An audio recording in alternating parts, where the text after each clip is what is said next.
Hello guys, welcome to my channel. My name is Arjun S Pawar.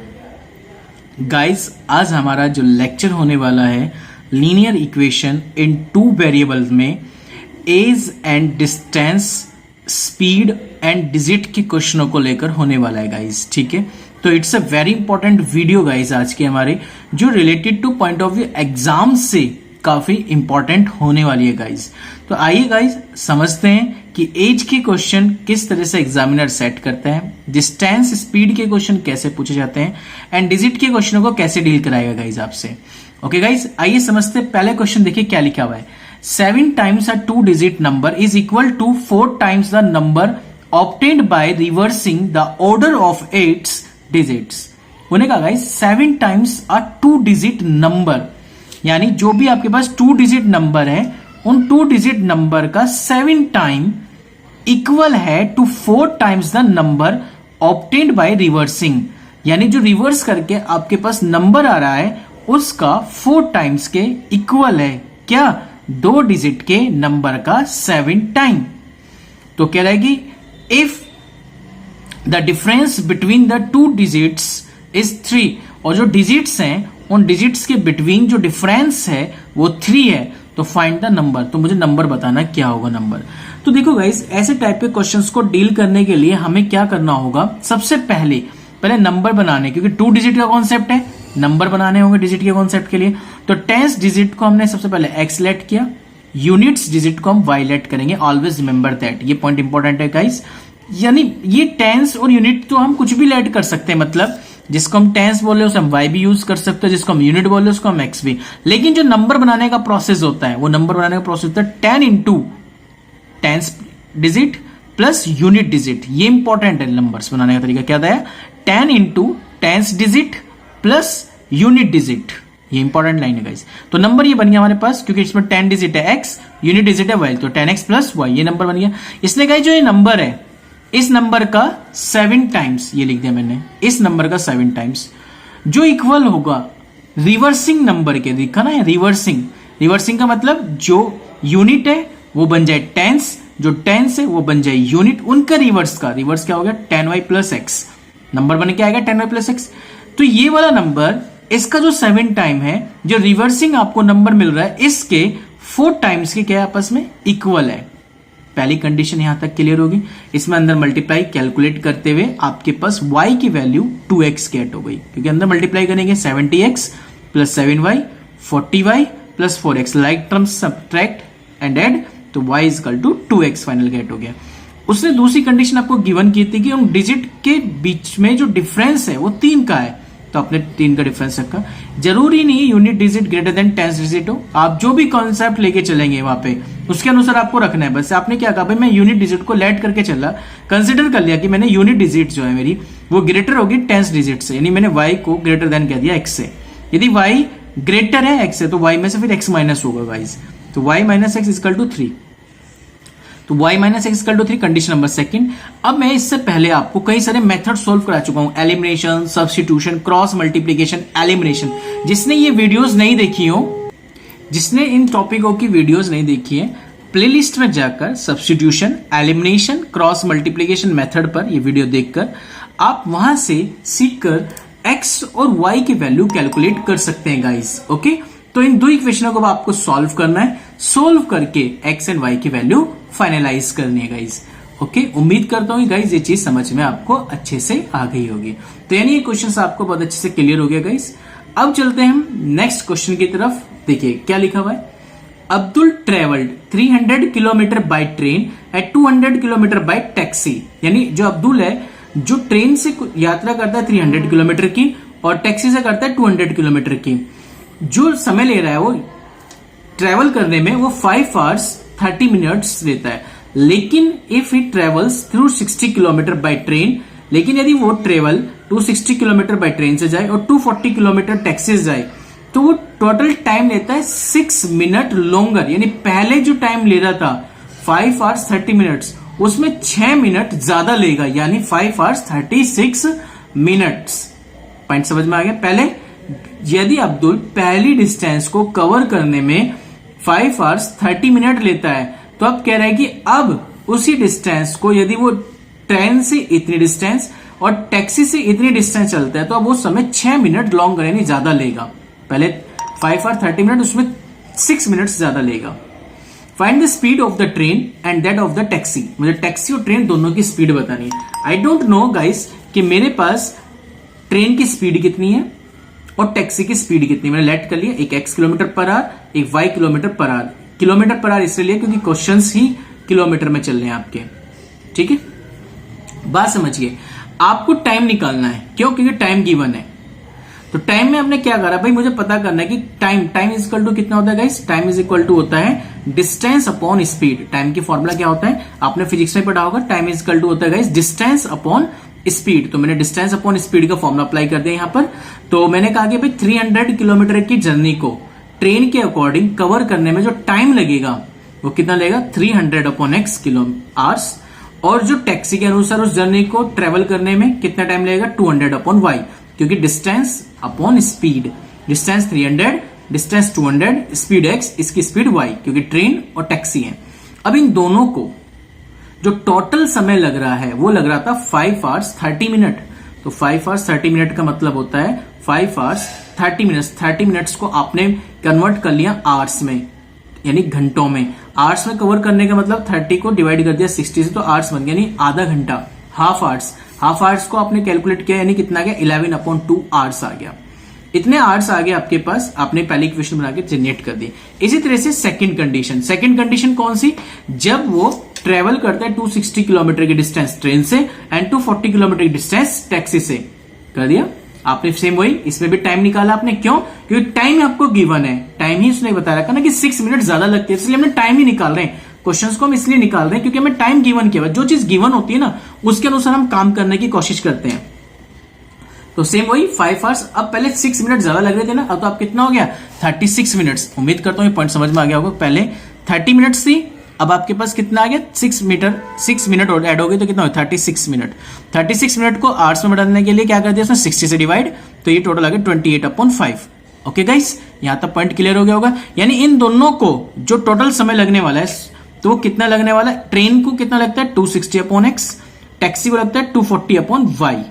ठीक है guys, अब इन दोनों को जो टोटल समय लगेगा, यानी दोनों को ऐड कर दोगे तो दोनों को ऐड करके किसके इक्वल हो जाएगा, 28 अपॉन 5।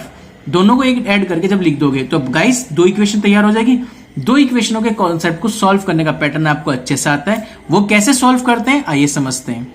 देखिए गाइस, ये इक्वेशन आपके पास बन गई। आपको याद कीजिए मैंने रिड्यूसिबल फॉर्म भी सिखा रखी है, यदि वो भी आपने यदि गाइस नहीं सीखी है तो देखिए गाइस प्लेलिस्ट में जाकर रिड्यूसिबल फॉर्म के क्वेश्चन भी मैंने आपको क्लियर करा रखे हैं, उसकी भी एक अलग से वीडियो मैंने बना रखी है। तो डोंट वरी गाइस। देखिए गाइस, यदि मैं यहां पर इससे उस पैटर्न को सॉल्व करना सिखाऊंगा तो वीडियोस बहुत लंबी हो जाएंगी। ठीक है गाइस, तो इसलिए बेहतर यही है कि आप पहले प्लेलिस्ट में जाकर substitution, elimination, cross multiplication, special method and reducible form, ये पहले टॉपिक को देखिए आप, जब जाकर फिर ये आप इन क्वेश्चनों को डील कर पाएंगे। क्योंकि देखो पैटर्न तो बनाना मैं सिखा रहा हूं, इक्वेशन सॉल्व करना मैं उन वीडियो में सिखा चुका हूं कि कैसे हम इक्वेशनों को डील करेंगे। तो जब भी आप ध्यान रखेंगे वेरिएबल अपॉन में आ जाए, जैसे यहाँ पे x आ रहा अपॉन में या y आ रहा अपॉन में, दोनों इक्वेशन में आ रहा है, तो हमेशा u और v लेके चलते हैं क्वेश्चन में। u लेट कर लेते हैं, v लेट कर लेते हैं, u v में एक इक्वेशन बन जाएगी। इन इक्वेशनों को सॉल्व करेंगे आप डू योर सेल्फ, एलिमिनेशन या सब्स्टिट्यूशन या क्रॉस मल्टीप्लीकेशन मेथड से। वहां पे u और v गेट कर लेंगे, u v गेट हो जाएगा। जैसे ही आपके पास u v गेट हो जाएगा, उनके पॉइंटों को यहां रख देना, u की वैल्यू यहां रख देना, v की वैल्यू यहां रख देना, क्रॉस मल्टीप्लाई करते हुए x और y की वैल्यू आप फाइनल गेट कर लेंगे। उम्मीद करता हूं गाइस ये पॉइंट अब आपको अच्छे से समझ में आ रहा होगा। ठीक है, देखिए गाइस वेरिएबल फॉर्म्स हैं, क्योंकि मैं चाहता हूं कि आप पहले उसे प्लेलिस्ट में जाके उन टॉपिकों को जरूर देखें, तभी आप समझ पाएंगे। अदरवाइज देखिए फॉर्मेलिटीज आप करना चाह रहे हैं तो आप कर सकते हैं गाइस, डोंट वरी, इसमें कोई ट्रबल लेने की बात नहीं है गाइस। देखिए गाइस समझना है, क्योंकि इस पे टीचर्स भी देखते हैं, स्टूडेंट्स भी देखते हैं काफी वीडियोस को। तो एज योर लाइक, जैसे आपको बेहतर लगे, यदि आपको अपने कॉन्सेप्ट क्लियर करने तो आपको वो जाकर प्लेलिस्ट में से वीडियो देखनी ही पड़ेगी गाइस। ओके, उम्मीद करता हूं ये पॉइंट आपको अच्छे समझ में आया होगा। आइए नेक्स्ट क्वेश्चन रीड करते हैं क्या लिखा हुआ है।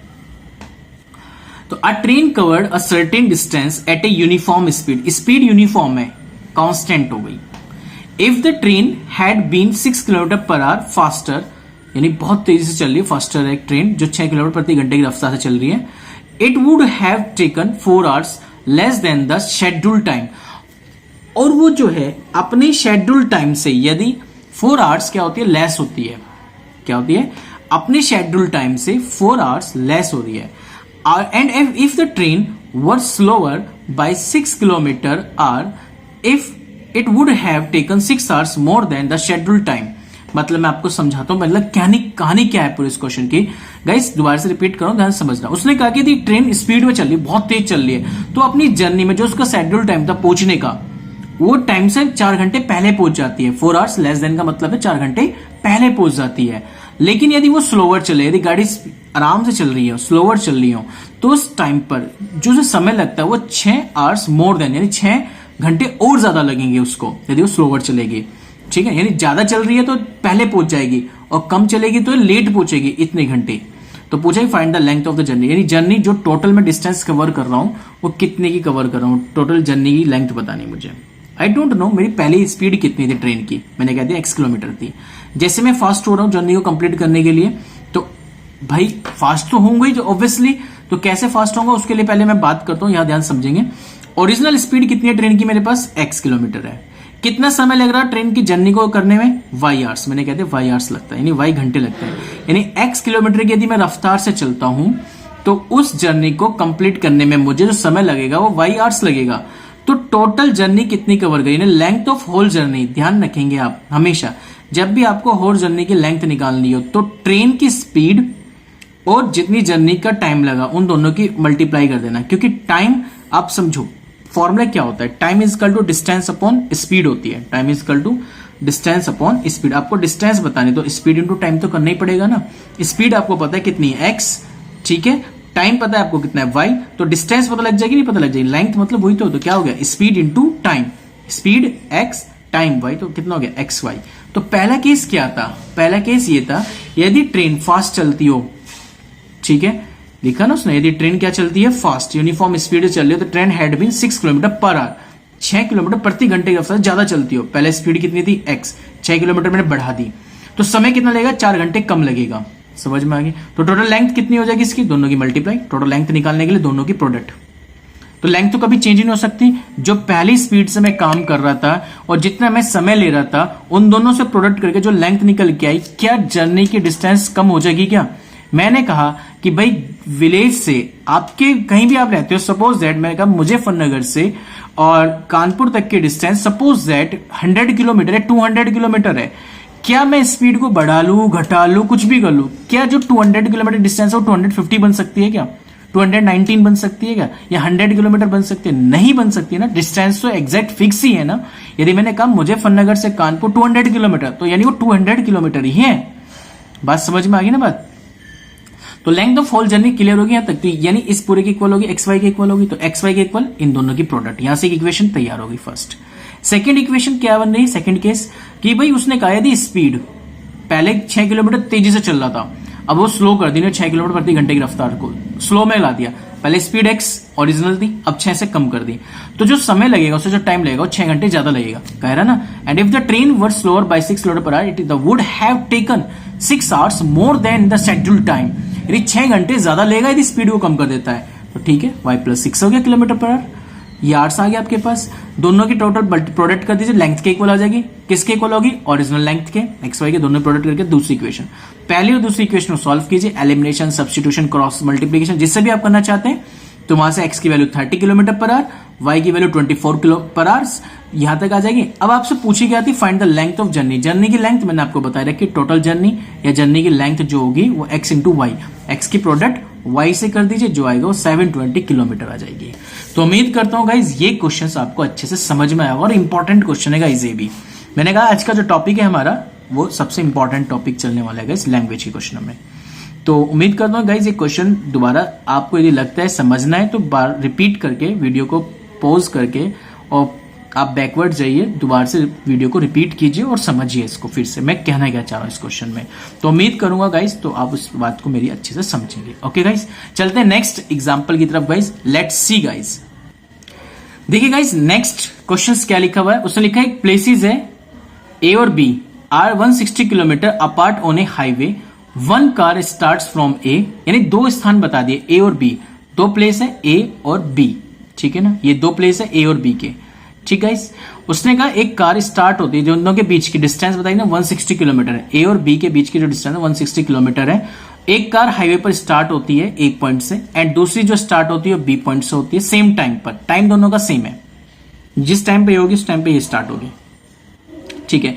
If they travel in the same direction, दोनों सेम डायरेक्शन में ट्रेवल कर रही है, यानी दोनों की डायरेक्शन सेम ही है। जैसे यदि ये ए बी की तरफ जाएगी तो बी इधर की तरफ डायरेक्शन करेगी कवर। तो देन मीट 8 आवर्स, ये दोनों जब सेम डायरेक्शन में काम करती है तो दोनों 8 आवर्स के बाद, यानी 8 घंटे के बाद वो पॉइंट एम पर मिलती है, दोनों की दोनों यहां मिल जाती है। But if they travel towards each other they meet in 2 hours तो find the speed of each car. अब मैं समझाता हूं आपको क्वेश्चन, इसमें दो रिक्वायरमेंट है। पहली रिक्वायरमेंट वो फिल करने वाला हूं मैं, ध्यान से समझना। पहली रिक्वायरमेंट ये है कि ए और बी के बिटवीन डिस्टेंस ही 160 किलोमीटर की, जो उसने गिवन की हुई है। दो कारें स्टार्ट होती है एक पॉइंट से एक बी पॉइंट से, जिसकी एक तो भाई एक्स कार हो गई यानी एक्स किलोमीटर पर स्पीड से चलने वाली, एक होगी वाई कार यानी वाई किलोमीटर पर आवर से चलने वाली स्पीड से। तो ये आपके पास दो कार से जो मूव करती है सेम डायरेक्शन में, सेम डायरेक्शन की तरफ कवर कर रही है। तो मुझे ये बात बताओ, मुझे कहां मिल रहे हैं? ए एम पॉइंट पर मिल रहे हैं। तो ए एम पॉइंट पर मिलने का मतलब है ए से बी तक की डिस्टेंस, बी से एम तक की डिस्टेंस, ये तो मीनिंग होगा। मतलब इस केस में जो हम डिस्टेंस कवर्ड करेंगे बाय इन 8 आवर्स में कवर करेंगे, किसमें करेंगे? 8 आवर्स में। क्यों? क्योंकि उन्होंने कहा था कि जो पॉइंट एम पर मिल रहे हैं कितने घंटे बाद मिल रहे हैं? 8 आवर्स बाद मिल रहे हैं। समझ पा रहे हो? तो ए कार के द्वारा एम तक पहुंचने में जो समय लगेगा वो कितना लगेगा वो बताना मुझे। तो स्पीड कितनी थी? एक्स। टाइम कितना लग रहा था? 8 आवर्स दोनों कारों को। तो डिस्टेंस कितनी कवर हो जाएगी वहां पे? 8x। उम्मीद करता हूं ये पॉइंट क्लियर होगा आपको, ए से बी तक का। यहां तक क्लियर होगी बात? एम, ठीक है, एम क्लियर हो गया। कितना आ गया? 8x आ गया। और मैंने कहा जो बी कार है वो एम पर पहुंच रही है, कितने टाइम ले रही है? 8 आवर्स का टाइम लेती है, क्योंकि दोनों कारें जब 8 आवर्स का टाइम ले रही है तो ऑब्वियसली बी भी 8 आवर्स का टाइम ले रही है। तो बी से चलने वाली स्पीड कितनी थी? y किलोमीटर पर आवर की। तो डिस्टेंस कितनी कवर होगी इसकी गाइस? डिस्टेंस कवर होगी दोनों की प्रोडक्ट, क्योंकि आपको पता है डिस्टेंस इज इक्वल टू कितना होता है? Time into speed. टाइम कितना ले रही है? 8 आवर्स। स्पीड कितनी है? y किलोमीटर, दोनों की प्रोडक्ट 8y। आपने लिख दिया बी से एम तक की डिस्टेंस 8y। और ए से बी तक की डिस्टेंस कितनी होगी आपके पास? 160। तो उम्मीद करता हूँ ये क्लियर हो गया होगा आपको। क्यों माइनस किया ये भी क्लियर हो गया, ऊपर पॉइंट में लिख भी रखा। A M is equal to A B plus B M, क्योंकि A B plus B M मिलकर ए एम बनाएगा। तो वहां से जो आपको नीड है वो आपने निकाल ली यहां से कैलकुलेशन करके। तो पहली इक्वेशन बनके तैयार हो गई, x minus y equal to 20। दूसरा केस क्या है कि यदि एक कारें एक दूसरे के विपरीत जाए, क्योंकि लिखा ना but if they travel towards each other, यानी टूवर्ड्स ईच में चल रहे हैं, एक दूसरे के पीछे चल रहे हैं, यानी एक दूसरे के अपोजिट डायरेक्शन में चल रही हो। क्या कह रहा गाइस? ये एक दूसरे के अपोजिट डायरेक्शन में चल रही हो। जब कार एक दूसरे के अपोजिट डायरेक्शन में चलेगी, भाई एक इधर टूवर्ड्स चल रही हो, सॉरी टूवर्ड्स का मतलब है एक दूसरे की डायरेक्शन में चल रही हो। ए इधर से चल रही है, बी इधर से चल रही है। टूवर्ड्स का मतलब एक दूसरे की डायरेक्शन में चल रही हो गाइस, एक दूसरे की डायरेक्शन में। लिखा ना इसमें, if they travel towards each other, यानी दोनों कारें एक दूसरे की डायरेक्शन में चल रही हो। तो उस केस में क्या होगा भाई? ए से पी से बी का सम ए से बी के भी इक्वल होगा। और उसने बताया कि दो कारों के बीच की डिस्टेंस 160 किलोमीटर है। तो आपने लिखा 160 किलोमीटर, पर इन दोनों को इस पी पॉइंट पे मिलने पर, जो पी पॉइंट पर मिल रहे हैं वो कितने टाइम में मिल रहे हैं? 2 आवर्स में मिलते हैं। इस पॉइंट पर मिलने का समय कितना है? 2 आवर्स। तो वही फिर से हम फॉर्मूला लगाएंगे, distance is equal to distance into speed, यानी टाइम इनटू स्पीड। कितनी डिस्टेंस लगेगी 2 आवर्स में? 2x। दूसरे को कितनी लगेगी? 2y। 2x और 2y का सम कितना दे दिया इसने? 160। 2x प्लस 2y का सम 160 आ गया। तो यहां से इक्वेशन बन के आ गई x plus y equal to 80। Condition number second. अब इसे वही एलिमिनेशन, सब्स्टिट्यूशन, क्रॉस मल्टीप्लिकेशन लगाते हुए x और y की वैल्यू गेट कर लेना सॉल्विंग करके। तो x की वैल्यू 50, y की वैल्यू 30। उम्मीद करता हूँ गाइस ये क्वेश्चन आपको अच्छे समझ में आया होगा। इस क्वेश्चन की 2 डिमांड है, बस ये ध्यान रखना। पहली डिमांड उसको फिल करनी है कि भाई एक कार थी ए और बी से स्टार्ट होती है। A x kilometre per hour से चलता है, B y kilometre per hour से चलता है। एक दोनों को m पॉइंट में मिलते हैं। किस में मिलते हैं दोनों? m पॉइंट में, क्योंकि सेम डायरेक्शन में चल रहे दोनों कारें सेम डायरेक्शन में, यानी दोनों कारें इधर से ही चल रही है, ये भी इधर की तरफ, ये भी इधर की। दोनों को यहां मिलने में 8 आवर्स का समय लगता है। 8 आवर्स लग गया। तो डिस्टेंस कितनी कवर होगी? जब मैं ए पॉइंट से यहां तक चलना है तो डिस्टेंस कितनी कवर होती है? तुम्हें पता है डिस्टेंस का फॉर्मूला बताया मैंने, टाइम इनटू स्पीड होती है। ये ध्यान रखो बस। यहां पे आपने क्या निकाले? डिस्टेंस। टाइम लगा 8, स्पीड थी पहले x, ए कार के अकॉर्डिंग, बी कार के अकॉर्डिंग y उसकी स्पीड थी, और टाइम लगता है 8 आवर। तो कितना बन गया? 8y। उन दोनों के बिटवीन, क्योंकि आपको पता है a से m तक की डिस्टेंस मुझे पता रखी है, am इक्वल टू होती है ab प्लस bm। और ए मुझे पता लगा 8x, ए भी मुझे पता है 160, बी मुझे पता है 8y। तो यहां से कैलकुलेशन निकालनी, बस ये ध्यान रखनी बस आपको बातें, और कुछ नहीं करना है गाइस, ठीक है ना। तो उम्मीद करता हूं गाइस ये पॉइंट समझ में आ गया। दूसरे में क्या कहा, एक दूसरे के टूवर्ड्स चलते हैं, यानी सेम डायरेक्शन में, मतलब क्या मतलब ये इसके डायरेक्शन में चलेगा, ये इसकी डायरेक्शन में, एक दूसरे के टूवर्ड्स हैं, ठीक है ना, एक दूसरे की डायरेक्शन में चलते हैं, मतलब एक दूसरे की डायरेक्शन में। क्लियर होगी बात यहां तक? तो उम्मीद करता हूं गाइस ये क्वेश्चन भी आपको अच्छे से समझ में आया होगा। ओके गाइस, चलते हैं नेक्स्ट एग्जाम्पल की तरफ गाइस। देखिए नेक्स्ट एग्जाम्पल क्या लिखा हुआ है गाइस, ध्यान से समझेंगे, और इंपॉर्टेंट एग्जाम्पल भी है गाइस ये। 2 years ago, a man was 5 times as old as his son. उसने कहा 10 साल पहले के बारे में बात कर रहा, यानी 10 साल पहले किसकी क्या एज थी, पहले तो वो पता होनी चाहिए। तो 10 साल पहले एक आदमी जो है अपने बच्चे का कितना है 5 टाइम्स था, लेकिन 2 years लेटर, 2 साल के बाद, हिज एज, उसकी जो एज होती है, will be 8 more than the 3 times of the age of the son. अपने बेटे की सन के 3 टाइम्स का 8 more than था, यानी 3 गुने से 8 ज्यादा था। Find the present ages of the man and his son. तो प्रेजेंट एज बताइए इसकी कितनी है, मैन की, और सन की एज कितनी है। आई डोंट नो कि एज कितनी थी, मैंने कहते हैं उन दोनों की एज, फादर की एज x और सन की एज y थी। कितने साल पूछ रहा, पहले 10 साल पहले, पहले 10 साल पहले चलेंगे आराम से। 10 साल पहले, पहले बताओ 10 साल पहले, पहले आ गया ना तो माइनस होगी ना इस, तो बाद में कहता प्लस, पहले कह रहे तो माइनस, चीज ध्यान रखेंगे। 10 साल पहले यानी तुम्हारी एज कमी तो होगी, पहले घटेगी ना, तो वही कह रहा 10 साल पहले क्या हो जाएगी आपकी एज, यदि मैं बात करूं आपकी एज कितनी होगी, और 2 साल बाद आपकी एज कितनी होगी, वो सारी यहाँ पे सिस्टम है, ठीक है गाइस। तो यहाँ समझेंगे।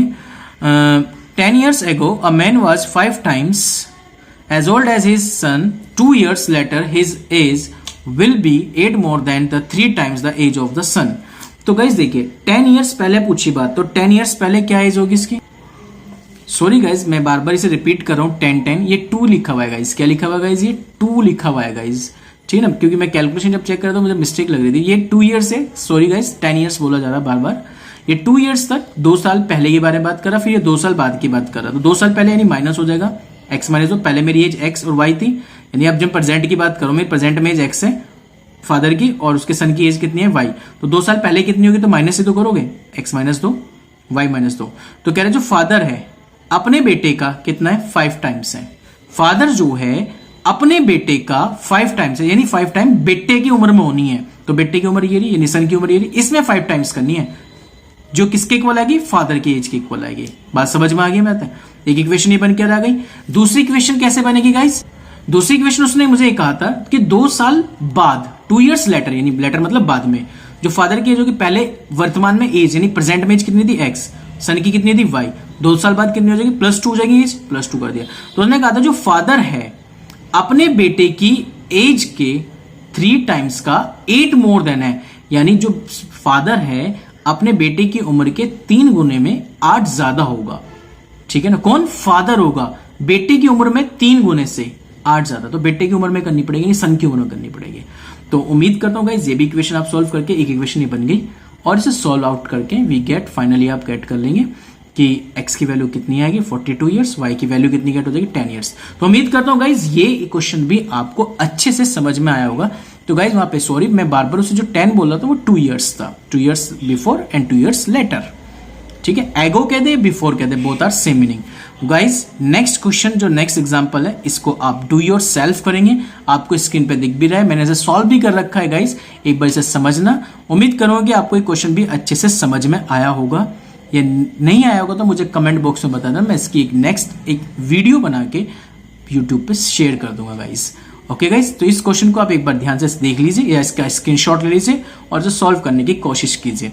Okay guys, thank you so much guys. Video पसंद आई तो लाइक एंड शेयर जरूर कीजिए। Thank you so much guys, thank you. एक अपडेट हो रहा है गाइज, आपका सिलेबस अपडेट हो गया है, ठीक है। टर्म फर्स्ट और टर्म सेकंड में सिलेबस डिसाइड कर दिए गए हैं, वो पीडीएफ आपको इस डिस्क्रिप्शन में मिल जाएगी, ठीक है गाइस। नहीं तो सीबीएसई की वेबसाइट पर जाकर आप वहां से सर्च कर सकते हैं। टर्म फर्स्ट में जो सिलेबस आएगा वो टर्म सेकंड में नहीं आएगा आपका सिलेबस, तो टर्म फर्स्ट के लिए डिसाइड कर देगा कि क्या सिलेबस आना है। ओके गाइस, तो जो सिलेबस टर्म फर्स्ट में आना होगा वो उसका एग्जाम नवंबर में होगा, जो कि 90 मिनट्स का होगा गाइस, 40 मार्क्स का होगा, ठीक है ना, और 10 मार्क्स आपके पीरियोडिक टेस्ट के होंगे।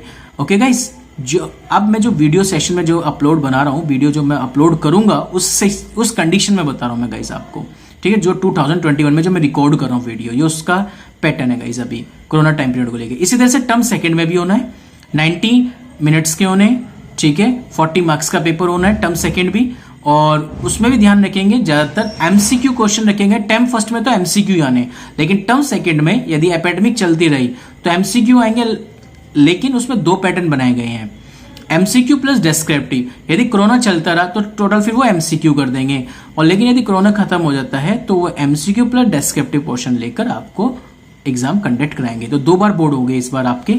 ओके गाइस, तो आज के लिए इतना। ये आपके पास आपके लिए स्पेशल अपडेट है, और मैं आपको जल्दी वीडियो इसकी बताऊंगा कौन सा सिलेबस में से रिड्यूस हुआ है, कौन सा नहीं हुआ है, ठीक है। यानी सिलेबस में क्या क्या चीजें डिलीट हो गई है guys. Okay guys, thank you so much guys, thank you.